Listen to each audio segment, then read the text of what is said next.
இன்றைக்கி நம்ம கிச்சனில் சப்பாத்தி பூரி பரோட்டாவுக்கு சைடிஷாக கொண்டக்கடலையில் குருமா பண்ண போகிறோம்.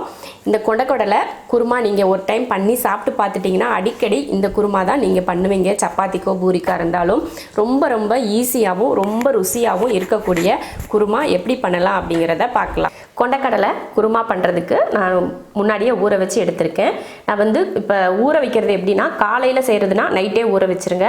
இல்லை நைட் டின்னருக்கு பண்ண போகிறீங்கன்னா காலையிலே ஊற வச்சிட்டிங்கன்னா நல்லா ஊறிடும். குறைஞ்சது ஒரு 8 மணி நேரமாவது ஊற வச்சிங்கன்னா வேகிறதுக்கு நல்லாயிருக்கும். இப்போ நான் ஊற வச்சு எடுத்திருக்கேன். அதில் ஒரு உருளைக்கிழங்க தோல் சீவிட்டு சின்னதாக கட் பண்ணி போட்டிருக்கேன். இப்போ அதுக்கப்புறமா தேங்காய் அரைச்சிக்கலாம். ஒரு துண்டு தேங்காய் சின்னதாக கட் பண்ணியிருக்கேன். 1 ஸ்பூன் சோம்பு, இது போல் சின்ன பட்டையாக 2, அப்புறம் கசகசா 1/2 ஸ்பூன் எடுத்திருக்கேன். இதை அரைச்சிக்கலாம், நல்லா வலுவலுப்பாக அரைச்சி எடுத்துக்கலாம். அப்புறமா தாளிச்சிடலாம். தேங்காய் அரைச்சாச்சு. இப்போ தாளித்து விட்டுறலாம். குக்கர் வச்சு ஸ்டவ் ஆன் பண்ணிக்கலாம். கொண்டக்கடலை வேகிறதுக்கு லேட் ஆகும் இல்லையா, அதனால் குக்கரில் வச்சு வேக வச்சிட்டோம்னா சீக்கிரமாக வெந்துடும்.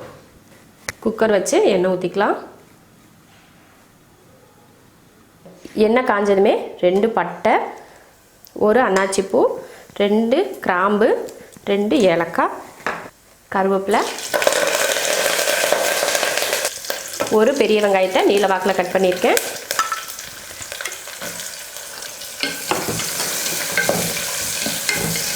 வெங்காயம் இந்த அளவுக்கு வதங்கினா போதும், ரொம்ப கலர் மாற தேவையில்லை.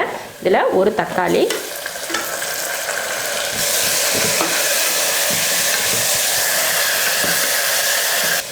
தக்காளி வதங்கிருச்சு. இதில் ஒரு 1/4 ஸ்பூன் அளவுக்கு இஞ்சி பூண்டு பேஸ்ட் அதையும் வதக்கிடலாம். இஞ்சி பூண்டு பேஸ்ட் போட்டு வதக்கினதுக்கப்புறமா மல்லித்தூள் 1, 2 ஸ்பூன் மல்லித்தூள் சேர்த்துருக்கேன். 1 ஸ்பூன் மிளகாத்தூள், கொஞ்சம் மஞ்சத்தூள், அதையும் போட்டு கலந்துடலாம். கலந்ததுக்கப்புறமா நம்ம ஊற வச்ச கொண்டக்கடலையும் தோல் சீவின உருளைக்கிழங்கையும் சேர்த்துக்கலாம்.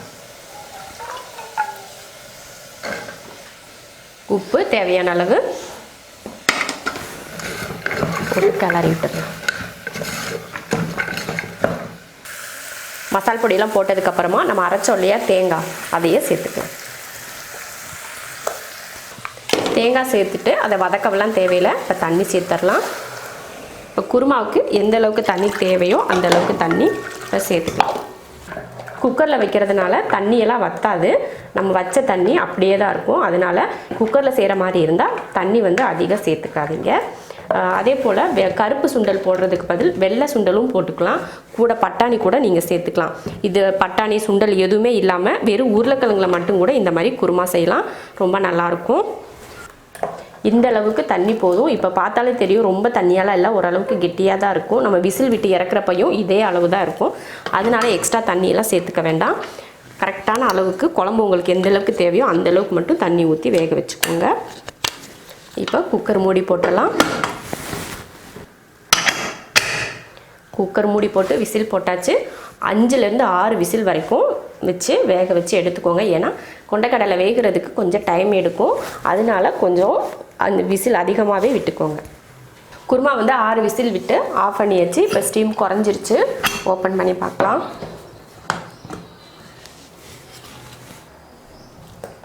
குருமா பார்க்குறதுக்கே ரொம்ப சூப்பராக இருக்குது. அந்த பயரெல்லாம் வெந்திருக்கான்னு பார்த்துடலாம். வேகலைன்னா இன்னும் கொஞ்சம் நேரம் வேக வைக்கலாம் அப்படின்றதுக்காக தான் ஊற்றி பார்க்குறேன்.